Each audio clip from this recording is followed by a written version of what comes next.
Welcome back student. आज हम geometric mean के कंसेप्ट को आगे प्रोसीड करेंगे।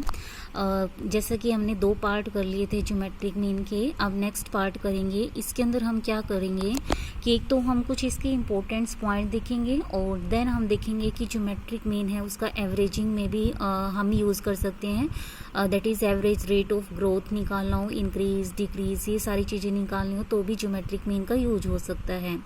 तो सबसे पहले हम देखते हैं some important points of geometric mean. First one is geometric mean can't be calculated if any observation is zero और नेगेटिव। क्या कह रहे हैं कि अगर कोई ऑब्जर्वेशन जीरो हो जाए तो हम ज्योमेट्रिक मीन नहीं निकाल सकते। ऑब्वियसली ज्योमेट्रिक मीन हमारे पास क्या था, मान लो 3 वेरिएबल हैं ए बी सी, तो इसका जो ज्योमेट्रिक मीन होता था इन तीनों की प्रोडक्ट थी और उसकी पावर कितनी थी, 1/3 थी। अगर इनमें से कोई एक भी जीरो हो गया, आइदर ए जीरो, बी जीरो और सी जीरो, तो ज्योमेट्रिक मीन क्या हो जाएगा, जीरो ही हो जाएगा, यानी हमारे पास कोई इसका तुक नहीं बनेगा।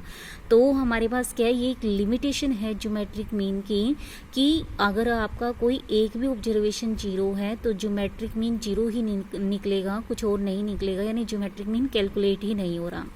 फिर है कि अगर हमारे पास कोई एक ऑब्जर्वेशन ऐसी है, मतलब हमारे पास अगर odd number of observation negatives होती हैं आपकी, तो भी आप क्या कर सकते हो, ज्योमेट्रिक मीन को कैलकुलेट नहीं कर सकते in case of real number system.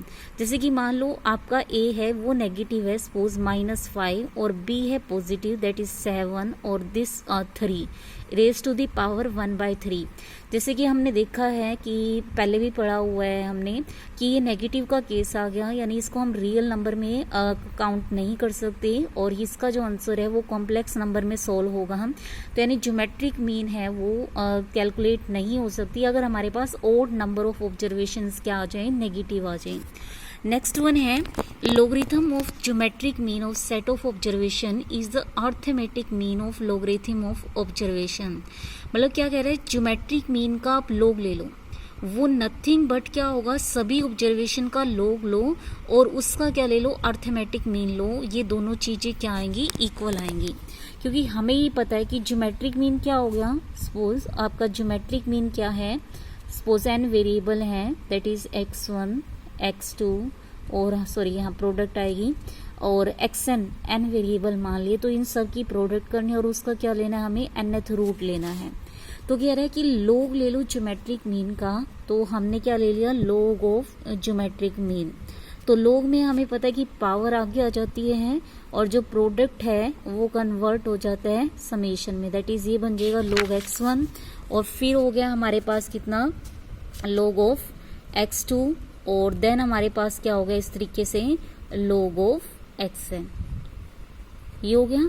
और ये नथिंग बट क्या है, सभी वेरिएबल्स का log लिया गया है, तो ये ओवरऑल कितने वेरिएबल्स हैं, n वेरिएबल्स हैं और उसको उतने ही नंबर से डिवाइड कर दिया, यानी ये क्या है, अर्थमेटिक मीन है, लेकिन किसका, सभी ऑब्जर्वेशंस के log का। तो यही कह रहे हैं कि जो लोगरिथम है of geometric mean of a set of observation is nothing but arithmetic mean of logarithm of observation। Next one is geometric mean is based on each and every observation of the series। जो geometric mean है वो based होती है हर एक observation पर। मतलब क्या होता है, ये geometric mean निकालना है, मान लो हमने निकालना है 5 7 3 का, तो अब आपका क्या है कि 5 भी आएगा इसके अंदर, 7 भी इंक्लूड होगा, 3 भी इंक्लूड होगा। मतलब जिसका हमें ज्योमेट्रिक मीन निकालना है वो हमें हर एक वैल्यू इंक्लूड करनी होगी, हम कोई भी वैल्यू एक्सक्लूड नहीं कर सकते हैं। तो इसलिए हमारे पास क्या है, जो ज्योमेट्रिक मीन है वो हर एक ऑब्जर्वेशन पर बेस्ड होता है। सेम आपका अर्थमेटिक मीन है, अर्थमेटिक मीन लेते हो तो आप सबको क्या करते हो, सभी को ऐड करते हो, ऐसा नहीं है कि आप एक ऑब्जर्वेशन को छोड़ सकते हो। तो अर्थमेटिक मीन हो या ज्योमेट्रिक मीन हो, वो हर एक ऑब्जर्वेशन पर क्या होता है, बेस्ड होता है, लेकिन ऐसा सबके केस में नहीं होता। जैसे कि आगे हम देखेंगे मीडियन है और हमारे पास क्या है, मीडियन जो है वो आपका एवरी ऑब्जर्वेशन पर बेस्ड नहीं होता है। वहाँ पर आप देख सकते हो कि चेक करोगे एक्सट्रीम वैल्यू है, वहाँ पर इफेक्ट डालेगी। सॉरी एक्सट्रीम वैल्यू जो है वहाँ पर इफेक्ट नहीं डालेगी, क्योंकि मीडियन के अंदर हम मिडल टर्म देखेंगे तो वहाँ एक्सट्रीम वैल्यू के ऊपर डिपेंड नहीं कर रहा है। लेकिन जो ज्योमेट्रिक मीन हो या अर्थमेटिक मीन हो वो आपका क्या करता है, एक्सट्रीम वैल्यूज़ पर डिपेंड करता है। Next one is it follows mathematical properties और एल्जेब्राइक मैनिपुलेशन। मतलब क्या कहते हैं, मैथमेटिकल प्रॉपर्टीज या एल्जेब्राइक मैनिपुलेशन का मतलब क्या होता है, दैट इज हम दो ग्रुप की ज्योमेट्रिक मीन दी हो उसे हम कंबाइन कर सकते हैं, या आपका इनकरेक्ट दिया हो उसको हम करेक्ट कर सकते हैं। जैसे कि हमने पिछले लेक्चर में देखा था, ज्योमेट्रिक मीन हमने दो ग्रुप को कंबाइन करके उसका फॉर्मूला डिराइव किया था, और इनकरेक्ट से करेक्ट निकालना उसके लिए भी हमने कुछ एग्जांपल्स देखे थे। तो यहाँ पर मैथमेटिकल प्रॉपर्टीज हो, अलजेब्राइक मैनिपुलेशन, मतलब हम क्या कर सकते हैं, कंबाइन कर सकते हैं, या फिर क्या कर सकते हैं, इनकरेक्ट से करेक्ट भी निकाल सकते हैं। तो ये ज्योमेट्रिक मीन का जो है हमारे पास ये एक फायदा है। तो सेम आपका अर्थमेटिक मीन भी था, अर्थमेटिक मीन में भी क्या कर सकते हैं, हम कंबाइन ग्रुप का निकाल सकते हैं, और इनकरेक्ट से हम करेक्ट भी निकाल सकते हैं। Next one is it is rigidly defined. Rigidly defined का मतलब क्या होता है, इसका आंसर यूनिक होता है। ऐसा नहीं है कि इसका आंसर मान लो सोल्व करते हैं सपोज एक बार के लिए और इसका आंसर आ गया सपोज एक्स, तो ऐसा नहीं है कि इसका आंसर एक्स भी आ जाए और इसका आंसर वाई भी आ जाए, मतलब इसकी इमेज सिर्फ एक ही बनेगी, एक से ज़्यादा आंसर पॉसिबल नहीं है। जैसे कि हम मोड देखते हैं, मोड में जब हम देखेंगे तो उसके एक से ज़्यादा आंसर पॉसिबल हैं। तो हमारे पास क्या है, ज्योमेट्रिक मीन हो या अर्थमेटिक मीन भी क्यों ना हो, ये दोनों ही क्या होते हैं, रिजिडली डिफाइंड होते हैं, मतलब दोनों का आंसर क्या होता है, यूनिक होता है। Next one is it is useful in average ratios and percentage in determining average rate of increase और डिक्रीज।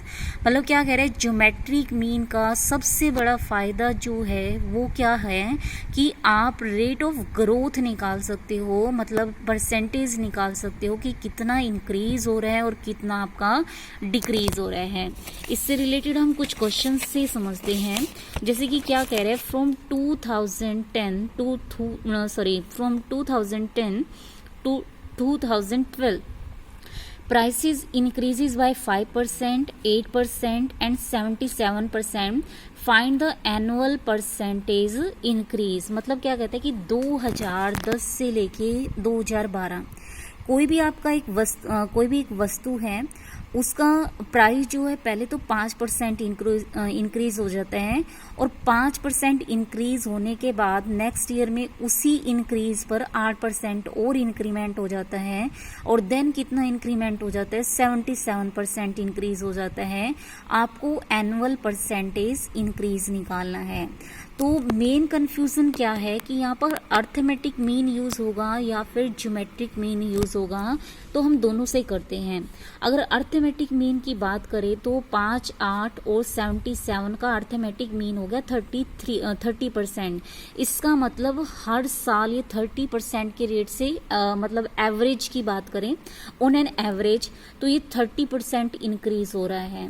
और ज्योमेट्रिक मीन देखें तो कितना हो गया, 5, 8, 77 रेज टू द पावर 1/3। जब इसको सोल्व करेंगे तो 26.2% आएगा, यानी अगर हम ऑन एन एवरेज देखें तो ये 26.2% इंक्रीज हो रहे हैं। तो अर्थमेटिक मीन तो कह रहा है कि हर जो मतलब एनुअल है एट एन एवरेज ये 30% इंक्रीज हो रहा है, और ज्योमेट्रिक मीन कह रहा है एट एन एवरेज ये 26.2% इंक्रीज हो रहे हैं। अब हमें कैसे पता चलेगा कि अर्थमेटिक मीन सही है या फिर ज्योमेट्रिक मीन सही है? इस तरीके से तो दो अलग अलग आंसर आ गए, तो हमारे पास यहाँ कन्फ्यूजन होगी। इसके लिए क्या किया हमने, ईयर 2009 से लेकर के 12 तक देखें, और यहाँ पर आपको जो भी वस्तु है उसका रेट नहीं बताया हुआ है। एक बार हमने रेट मान लिया 2009 में, उसका जो एक्चुअल रेट था वो कितना है, 100 है। फिर 2010 में दिया हुआ कि कितना बढ़ गया, 5%, तो 100 का 5% हो गया 105। फिर कह रहे कि 2010 में जो इंक्रीज हुआ था उस पर भी इंक्रीमेंट लग गया, कितना, 8%, यानी 105 पर हमें इंक्रीमेंट लग गया कितना, 8%। जब आप इसको चेक करोगे तो आपका कुछ आ जाएगा 8 पॉइंट समथिंग 4 आ जाएगा, यानी 105 पर कितना 105 से कितना हो गया 113.4 हो गया। देन 113.4 का कितना बढ़ गया 77% इंक्रीमेंट हो गया, तो यानी कितना हो गया 200.718 हो गया। किस में रेट है ये 2012 में। यानी अगर एक सामान था जो कि 2009 में तो 100 रुपये का मिल रहा था, लेकिन 12 में आते आते उसकी कीमत कितनी होगी 200.718 हो गई। अब हम देखते हैं कि अर्थमेटिक के अकॉर्डिंग कितना उसके अंदर बन रहा है इंक्रीमेंट, और ज्योमेट्रिक मीन के अकॉर्डिंग देखते हैं कितना बन रहा है।